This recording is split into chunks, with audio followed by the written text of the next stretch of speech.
I want to talk about hypersexualization in Nigeria, right? Many areas are just over sexualized. Is that taking place? I'm familiar with other countries because I spoke to someone specifically about what's going on in Ghana. Are you guys experiencing that in Nigeria also? Of course, the hypersexualization of the black world, and this is what I was telling you about the computer music before, so for example, my father was a very sexually explicit guy, right, with his music. But with his relationship with his women, he always wanted to let the world see the cultural connection. And I feel like the sexuality is also a part of being a human being. If you're an artist and you see you're sharing your life with the world, it's okay if you share your love, and all that. Let's keep nothing secret, it's fine. I love that in heart. But what is different today is that when everything is built around only our sexual relationships, like we cannot be deeper than that. Just the way African men cannot be are only as good as the things they can afford, the European things they can afford. Is one of the infantilization of who we are as men, as African men. We are what we buy. As African women, we are who wants to focus. So for me, this and for our narrative to be circled around these two things. So now the man that can buy all these European things must be the one that all these women like, and the woman with all these kind of assets and attributes, whatever that they've constructed, this imagery of beauty, then all these men that have these things gravitate towards her. And this is the narrative and the relationship between these two kind of people. This African man that can afford everything and this African woman that everybody wants to sleep with. The relationship that they have dominates our society. So that is the true hypersexualization. It's not the image.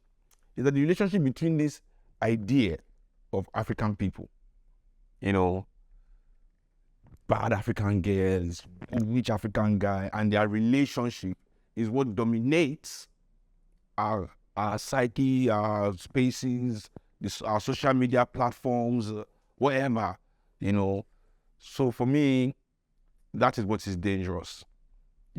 That is what is really dangerous, is that it is this relationship only is set as a modern relationship. It is set as the thing to talk about. Right now, for example, the topic in my country is that the Moroccan footballer Hakimi divorced his wife, and his wife, who was trying to get half of his property, found out that he put everything in his mother's name, so she couldn't get anything, and everybody is discussing these two people for 3 days now. For me, that is the real problem. And the disturbing part about it is based on the myth. I'm pretty sure you're familiar with the famous quote from the World Bank saying that there's I think you have a better chance of winning the lottery. So that's the part, like all this is based off on myth. That's the whole. It is exactly. It is a fantasy. We dominate our conversations with fantasy, and for me it's crazy. I see some of our most prominent African people in America, on TV or on their social media platforms, and they're analyzing African issues using the Godfather movie. I'm telling you, grown African men believe more in the philosophies and ideology of Michael Corleone than they do in Nkrumah. These are the conversations that dominate our society, where we want to shape ourselves and mold ourselves like the dons of Italian movies. So it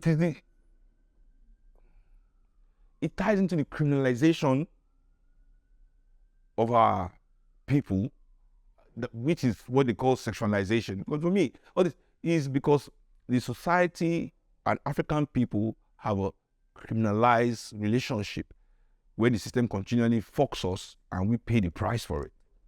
You know, that's the only sex happening here. African people being fucked by the system and we paying for it, you know, and you know, all the illegitimate kids and whatever, and all the responsibilities of these kids that the system is having through the black people that it is fucking is just hipped on only us, and the system is like, oh, it's not our business, you know. Because certain people are kind of pushed to the fore of the conversation of African people who then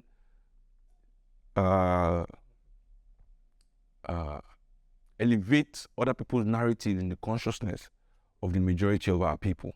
You know, so as I said, the quotes of Michael Corleone and the Godfather are more prevalent in our society today than, say, Sankara's ideas and doings and, you know, things like that. You know, many African people want to conform themselves like dons rather than revolutionaries. And this is the issue.